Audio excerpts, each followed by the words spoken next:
The Florida Gators and the Notre Dame Fighting Irish are going to have tremendous recruiting efforts in the months of June and July. But which teams are also going to falter in June and July? Locked On presents The Portal, the daily podcast covering college football recruiting and everything NIL. Part of the Locked On Podcast Network. Your team every day. Welcome back into the Portal Podcast, where you get your daily recruiting, NIL, and transfer portal scoop. I'm your host, Brian Smith, longtime college football writer and recruiting analyst. Thank you for making the Portal Podcast your first listen each and every day. Today's show is brought to you by our friends at FanDuel. Right now, new FanDuel customers can get $200 in bonus bets when you win your first $5 bet. Just wanted to discuss the teams that I think are going to have the most impactful, not only in terms of talent, but politically, I'll explain momentarily, recruiting efforts in June and July, as well as the ones that are going to go in the opposite direction. I'm going to start off with the guys that are going to do the best, in my opinion. Then we'll get to the not so good news as well. But here is my parameter for what I'm talking about. Again, just June and July, nothing else. So if you got a bunch of commitments before, a bunch of commitments later, that's off the board. This is specifically June and July. Secondarily, what do I mean by political capital? Well, the team that I've got at the top of my board, Florida, they just need good news, period, because they started this year terribly in recruiting. The staff didn't do a very good job. They lined up a bunch of good visits, which they're starting to take advantage of, but they only had a couple commitments coming into all of this getting started, and that's not acceptable at UF. And obviously, Billy Napier and his staff are on the hot seat. I think they're going to roll. I've heard some really good things from multiple sources. So at the very top of my board, the Florida Gators. Shocking? Not necessarily. Florida is probably one of the top 5 jobs in college football. Not very difficult to be in the state of Florida, be the only SEC school and recruit well, but they still have to finish. Let's see if I'm right on that one. But right now they're trending for a bunch of guys. Carson Baker, J. Raylan McCoy, different guys they had last weekend and the weekend before. They've just done a tremendous job so far with the actual visits themselves. So the Florida Gators, again, my number one school for June and July. We'll see if I'm right. Number 2, the Notre Dame Fighting Irish. Coming off the national title game appearance, Marcus Freeman and his team have done a really good job of being consistent, not jumping into the fray too early, getting the commitments they could gain, but also not overextending and taking several players that, quite frankly, they could do even better. Instead, Notre Dame has lined up official visit weekends, June 6th, June 13th, June 20th, that are all elite. It won't really start until the middle of next week and just a slow trickle. But I assure you, based on my intel and based on what a lot of other people have said publicly, Notre Dame is in line to do very well. I think they will get upwards of 10 commitments between now and the end of July, similar with Florida as well. And these aren't just good players. They're going to be elite. They're pushing for a top 5 class. And by all measurements, I think they're going to be there at the end. We'll see if this is Notre Dame's best class in more than a decade. But right now, I think there's a great chance they finish in the top 5. June and July will be the bread and butter for Marcus Freeman and the Fighting Irish. Number 3 is one you may not have thought of. But it's, again, this is about political capital as much as it is just gaining recruits. Coming off a playoff appearance, a surprising one, considering they were ranked in the preseason media poll for the Big 12 at 16. Arizona State won the Big 12 last year, advanced to the playoff, lost that heartbreaker to Texas, but they still gained all that capital. They've added several commitments, some good players, but I'm going to go out on a limb here. Arizona State got Jake Fett, one of the best quarterbacks in the country. He's doubled down on being an Arizona State Sun Devil, even though LSU and several other programs have been coming around. That's a different kind of commitment here in June and July. But I think they're going to steal a few recruits. Maybe some kids out of Southern California, perhaps Dallas and or Houston, and maybe a few around the country.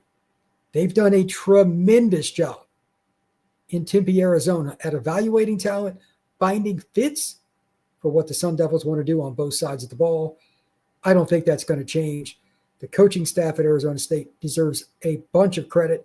And I think we're going to start to see the Devils get less and less dependent on the portal, starting with June and July this summer, because they're going to get some commitments that people didn't expect. Don't know exactly how it's going to go, and this is probably my biggest roll of the dice in my top 5. But Arizona State, again, coming off a playoff appearance, they've got a chance to really come out there and do some things. They got Leavitt. They got a great quarterback. They got Tyson, the incredibly talented receiver. They have some guys to be exciting this next season as well. That'll help down the road. But I just think coming off the playoff appearance, they're going to be really, really good this summer. Next up, this is another fun one. Not really a shocker, but Ryan Day and the Ohio State Buckeyes. Ohio State probably isn't a program that should be out of this list hardly ever, but there's a little bit of difference between them and another school or two that oftentimes make this kind of list. That's Alabama and Georgia. A little bit on them here in just a moment. But I think they're going to get more finalization this summer on commitments, meaning guys are going to shut it down. It's just the nature of things. It's a little bit of luck, a little bit at just the right place, right time. Some of the other kids that I think Georgia and Bama are recruiting down south, some of these kids will probably play it out a little longer, and that's fine. But again, my parameter is very specific, June and July. I think Ohio State is going to get not necessarily a ton of numbers committed. Could be 7 or 8 guys. It's possible. But I think they're going to be trending for some guys, leave summer with the lead for some players that didn't commit. And again, they're going to get some guys that are elite from the South, from in-state, Chicago, etc. They're going to find the recruits they need. They will be in the hunt for a top 5 class again. Ryan Day and his staff do a tremendous job. And number 5, this is one of the most difficult teams to track, the Miami Hurricanes. Miami recruits as national as any team in the country. Mario Cristobal and his staff, they don't really care where you're at. They could be recruiting in California, and the next day you could hear about them getting a kid from New Jersey, bringing in a kid from Atlanta for a visit. They have already had a half dozen 5-stars take official visits in the last couple weekends. June and July will be huge for the Miami Hurricanes. Now, I'm not saying that they're going to get a ton of kids to commit, but they're going to get really impactful ones. And they're also recruiting against some of their top brethren, Florida, Florida State, Clemson, Georgia, some of those programs head-to-head. They've already stolen one recruit from Georgia that they flipped. I think they're going to do very well. This is probably going to be another top 10 recruiting class for Mario Cristobal and his staff, and they're earning it. They're bringing in the top players and bringing them down to Coral Gables. Now, when we come back, I'm going to talk about the teams that I think are, let's say, struggling a little bit. But again, this is about political capital just here in June and July. It may surprise you on a couple of the schools I'm going to mention for my top 5 that aren't doing so well, but that is next here on the Portal Podcast. The NBA playoffs are in full swing, and we are down to the finals. Every night delivers highlight-worthy performances, major momentum shifts, and can't-miss moments. Whether it's a game-winning shot or a breakout player, there's never been a better time to get in on the action. FanDuel makes it easy to stay in on the game before tip-off and live. Player props, performance trends, and same-game parlays. Fans have more ways than ever to play smart and to win big. Which player is going to show up the biggest in the game 1 between Oklahoma City and the Indiana Pacers? I'm not betting against Halliburton, but which guy is going to be tasked with guarding him, especially on those pick and rolls? That's going to be interesting. Is he going to get a triple-double? Is he going to go off? Is he going to struggle? We had a few games against the Knicks where they kept him down. But what do you think is going to happen? Because that is probably the most important matchup. And there's all kinds of prop bets on how many assists he has, how many points he scores, in addition to the over-under, and, of course, the outright betting line for OKC and Indiana. If you are new to FanDuel, right now is a great time to sign up. Head over to FanDuel.com and place your first $5 bet. If it wins, you'll get $200 in bonus bets. Make every moment more with FanDuel, official sports betting partner of the NBA.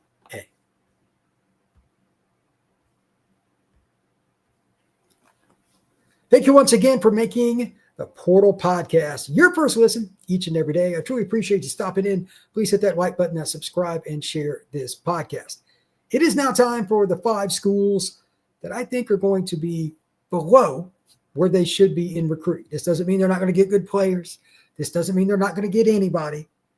Please, once again, understand the context. The only thing that matters here, June and July, commitments, momentum, the visits you have, etc.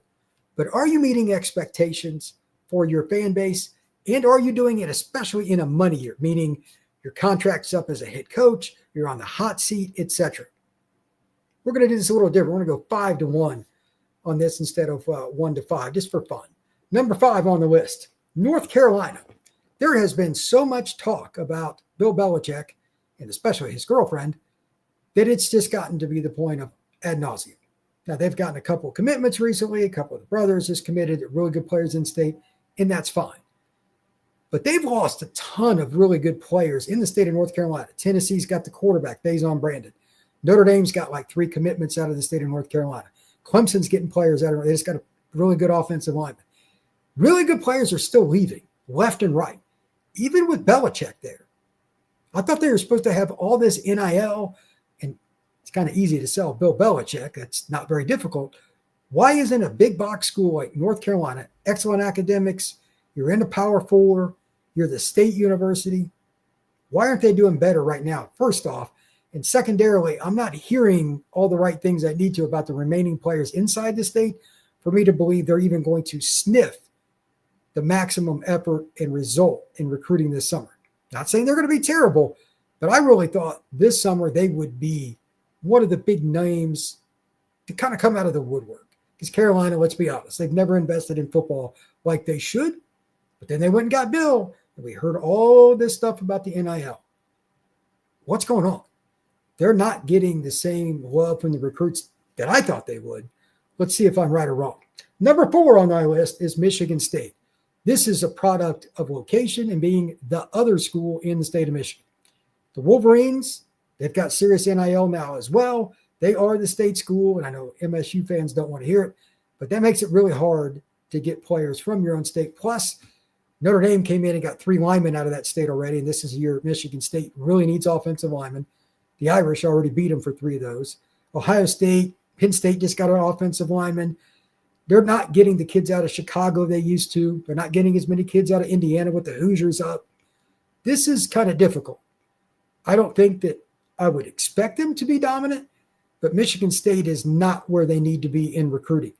They are going to be okay. They're going to go slowly up the mountain, but I really think a lot of their head coach. But that doesn't mean that everything is hunky-dory in East Lansing. Coach Smith and his staff, they got to figure this out. They've got to figure out whether or not this is going to be a good class or one that can kind of turn the tide, because they've got a long way to go in terms of their staff, in terms of their roster, in terms of everything in their culture.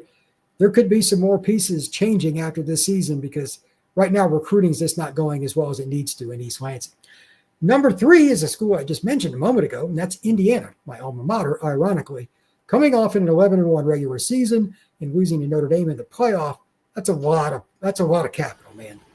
It's a lot easier to recruit. And they've went up. They have. But I haven't seen them get in on any of the truly upper echelon kids to the point I think they're going to get any of them. And I thought they would get 2 or 3. Maybe my expectation is off. And again, I think they will have a good summer. But it's not where I thought it would be. Maybe they'll get a few kids that I don't expect, but right now, just good class. I thought they had a chance at a 15 to 20 range kind of class, but I'm not seeing that. Maybe my expectations are a little off. Maybe I'm just thinking because they had that playoff run, it would really do them some good. But the Hoosiers, Kirk Signetti and his crew, that's not going to get you back to the playoff over and over. Teams are still beating them on the trail that are not the true blue bloods. It's one thing if Ohio State gets a kid from you, but they're still losing some kids to some of the mid-level and below-level Big Ten schools, not really dominating in any one area. And quite frankly, they're not getting enough of the Chicago kids, Detroit kids, et cetera, just outside of their region for me to feel like they've taken that step up. We'll see what happens, but right now Indiana has disappointed me at least a little bit. Number 2, this won't surprise anybody. Florida State. They've got a ton of really good official visits lined up. I host Locked On Seminoles. I talked about it today on the Locked On Seminoles podcast. However, do we really think after a 2-10 season that a bunch of young men are going to commit during June and July? Do we really think they're going to be trending for kids that don't make a decision after June and July? I say no to both. Further, they are falling behind Miami by a long shot. And Florida, as I noted already, those would be their two biggest rivals. Those programs are way ahead of them in recruiting right now in terms of who they're in on their official visit list, who they lead for, and many of them are from the backyard of Florida State. This is not good. Caden Hall just committed to the Gators. He's a lifelong Florida State fan, and he's from the Florida Panhandle, right down the road from FSU. That is a kick to the groin. And Florida State doesn't even have a kid right now committed from the I-10 corridor other than somebody that is a lifelong fan that lived right outside of Tallahassee. That's not good. They missed out on Cameron Brooks already, so there's been some down. They've got a chance this weekend to turn around, and I just previewed that on Locked On Seminoles. Got about 20 kids coming in, but they need some major juju, and they need hard line commitments, a.k.a. committed, shutting it down. I'm going to Florida State because their political capital right now on the recruiting trail is low. I give them credit for the official visits, but I think they're going to be leaving June and July woefully short. I could be wrong, and it may not be good for me if I'm right, but I think Florida State is in a heap of trouble on the recruiting trail. And finally, the team that I think is going to struggle the most, the Wisconsin Badgers. They still struggle to get receivers. They still struggle to get defensive linemen. They still struggle to get corners. The same spots year after year after year. What is going on in Wisconsin? Like, they're getting some good players, but this needed to be a knock-em-out class at the critical spots. Again, D-line, corner, and receiver. Not good players. Where are the dudes? Playing time's available, and your best D-line recruit just decommitted and went to Ole Miss. A kid from Chicago, by the way. Carmelo Reed, he is a dude. He would have played right away for Wisconsin, in my opinion. Where are these guys, and why isn't Wisconsin getting it? They've lost multiple recruits from in-state. Offensive linemen, the spot that they normally do really well, to Indiana. That's the one really good thing for Indiana. They picked up some linemen. They lost a kid from in-state to their rival, Minnesota, another offensive lineman. Wisconsin, that staff is in a lot of trouble, and they kind of like Billy Napier, they needed the political capital from this summer, recruiting at a high clip. Well, if any of their boosters, board of trustees, administration watch my pod, they're going to know that's not happening. They are losing out on elite recruits in their own backyard, Chicago and Wisconsin, to their rivals. That's not how you get it done. Wisconsin is in a heap of trouble. That is going to be a 5-7 to 6-6 program for the foreseeable future, unless Luke Fickell figures this out in a massive hurry. I don't think he's going to survive this season with that schedule unless they get some political capital, because that schedule is going to be 5-7 or 6-6 this year as well. That could be bye-bye for that staff. Thank you once again for making this podcast your first listen each and every day. The Portal Podcast will be here every day, usually multiple times, all the way through July, because this is my town. Recruiting is everything right now.